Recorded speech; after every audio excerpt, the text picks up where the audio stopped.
Listen, I keep saying it, and I just don't know how many more times I'm going to say it before people start to believe me. This is getting dangerous. It is in schools everywhere for children as young as 5 years old. If you have kids in school and you are not paying attention to what they are learning, whether it be Zoom or in-person classes or however they're doing it, you need to pay close attention to what is being said, to what your students are being assigned. You need to listen for words like social justice, equity, white privilege, diversity, fairness, even equality, because these are the words they're using when they're starting to introduce these concepts to children. And if you find out that this nonsense is in your school system, you have got to document it, you've got to speak up, and you have got to fight back. This is the only way this problem gets solved, is when parents start to speak up and fight back. This story from the Daily Wire, just yesterday. Nebraska Department of Education's new health standards would teach kindergarteners about gender identity.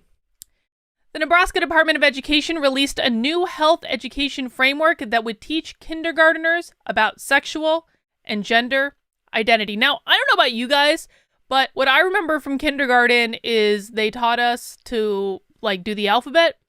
Maybe I was reading many grade levels ahead of where I was in school. So I was reading short little books.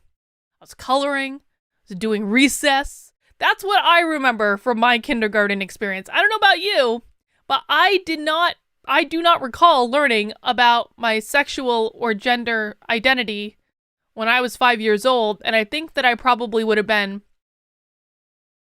confused about the entire idea. According to a draft of the Education Department's Health Education Standards, kindergarteners may soon be learning about cohabitating and same-sex couples in the classroom. I mean, I don't understand why they have to be taught this specifically. I think that, and you guys know, I have zero problem with same-sex couples. I mean, gay marriage and civil unions back in the day in the 1990s, that was my political issue, that was the last great real civil rights battle, was making sure that everyone could marry who they loved as long as they were an adult and consenting, regardless of what genders were involved in the marriage. But I don't think that this stuff needs to be taught explicitly. I think that it's just a matter of presenting, listen, most people have a mom and a dad. Some people have two moms, some people have two dads. This shouldn't be presented as anything that is abnormal. It's extremely easy to teach this. I don't know why it has to be so overt. The framework encourages teachers to discuss different kinds of family structures with 6-year-olds. Examples of different family structures include single parent, blended, intergenerational, cohabitating, adoptive, foster, same gender, and interracial. Dude, kindergarteners are not going to be able to grasp that. Kindergarteners can't even color between the dang lines. And you want them to grasp the many different types of households? Are you off your... Have you ever met a kindergartner? I don't even have kids, and I know that that's not going to work. Under the framework, first grade students would be taught the definition of gender, gender identity, and gender role stereotypes. I don't even know what those terms mean. Why does a 6-year-old need to know what those terms mean? The topic is reiterated in the second grade. You know what this is? Remember, what they told us, the reason that we had to learn calculus and algebra and all these things, and they were like, well, you just don't have a calculator with you at all times. You need to know how to do this by hand. Well, of course, now we all have calculators. We didn't need to learn any of that crap, but they made us learn it anyway. This is the same... Okay, it's not quite the same. That's probably a really bad analogy, but it's kind of like a similar thing. You don't need to teach this to kids explicitly. You just need to have them be in the world. They're going to understand it. In the third grade, the framework asked teachers to discuss the range of ways people express their gender and how gender role stereotypes may influence their behavior. Oh my God. 8 and 9-year-olds must be able to define sexual orientation. I guarantee you that if I was brought up in a school system like this that was teaching these concepts, I would have thought I was trans. This is something I have thought about extensively. I cannot tell you how badly I wanted to be a boy growing up. It was like everything even frankly up through college. Like if I had thought that I had any option to not be a girl and to be a boy, I wanted to play with the boys. I was more comfortable with the boys. I liked the boys' sports better than the girls' sports. Like, I would have taken it in an absolute heartbeat. And if at, what are you in third grade? 8? If at 8 years old, someone is saying, well, if you feel like a boy, you can transition to be a boy, I would have done it in a flipping heartbeat. There is no question. And thank God I didn't, because that's not, like, I'm not trans, and I'm not denying the existence of trans people at all by any stretch. Like, gender dysmorphia is like a real thing. And the one of the ways you treat that is by socially and or medically transitioning, depending on which route you want to take in conjunction with your therapist and your doctors. But, like, thank God I was not given that option. Thank God this was not something that was discussed, because I would have, oh my God, I can actually see it now. I would have been an absolute terror to get this done if this was the reality that I went to school under. And I don't think I'm alone in that. I think pretty much any girl that's ever been a tomboy has experienced that same thing. Discussion of transgenderism becomes more prevalent when Nebraska's elementary students reach the 4th grade. Oh, good. The framework asks students to be able to distinguish between sex assigned at birth and gender identity, and explain how they may or may not differ by the end of the school year. That means they're going to be tested on all of these concepts. 5th graders are introduced to the gender spectrum, which tells students that there are an infinite number of gender identities. Teachers are encouraged to explain the gender expression and gender identity exist along a spectrum. According to the new framework, the LGBT activism ideology becomes the most prevalent in the 6th grade. 11-year-olds are taught the specific difference between cisgender, transgender, gender non-binary, gender expansive, and gender identity. They don't need to know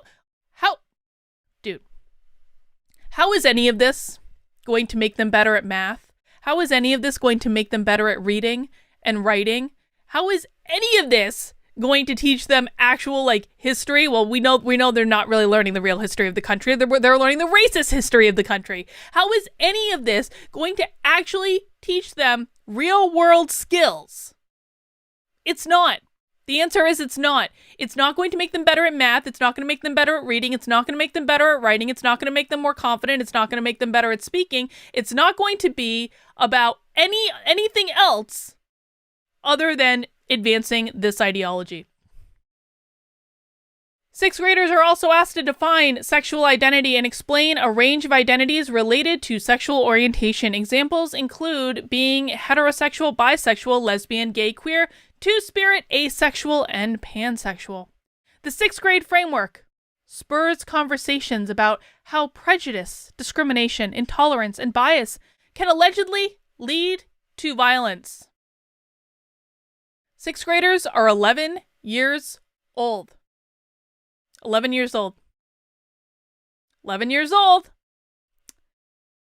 The framework's high school health classes focus on analyzing how cultural biases can affect medical diagnosis, treatment, and procedures. In the 10th grade, students are told to evaluate and explain how some laws and policies are viewed as tools of systemic racism. That's another key word that you need to be on the lookout for when you're reviewing your kids' homework. According to the Nebraska Department of Education, the framework is not a prescribed curriculum or lesson plan. It is designed to give teachers a framework which they can work from. Following the release of the framework, Nebraska's Governor Pete Ricketts released a statement calling on the Department of Education to nix the sex education plan. Oh, a rare moment of clarity. Thank you, Pete. I'm calling on the Nebraska Department of Education to scrap their proposed sex education topics that are included in the draft health standards, Ricketts says. The new standards from the department would not only teach young children age-inappropriate content starting in kindergarten, but also inject a non-scientific shift in approach to health education, and many of the new themes are sensitive topics that would be addressed by parents at home, not by schools. Ricketts claimed that the framework was developed with the help of political activists and without the input of key mainstream organizations. The Nebraska Department of Education did not respond to a request for comment at the time of publication. Here's what I know about what's going on in the schools, and I look at information every single day that people send me about what their kids are being taught. The teachers are going to do what they want to do. Let me just give you guys brass tacks. The teachers are going to do what they want to do. Almost every teacher teaching today has gone through a woke teacher education program where they were taught that all of this stuff is normal. This is how they were taught to teach. An entire generation of I don't know how we bring the schools back. I truly don't. Other than pulling your kids out and homeschooling them, because the charter schools are infected too. Private schools are infected too. Maybe to a slightly lesser degree, but they still are. I don't know how we fix this problem other than pulling kids out of schools entirely. I just don't know. It's that bad.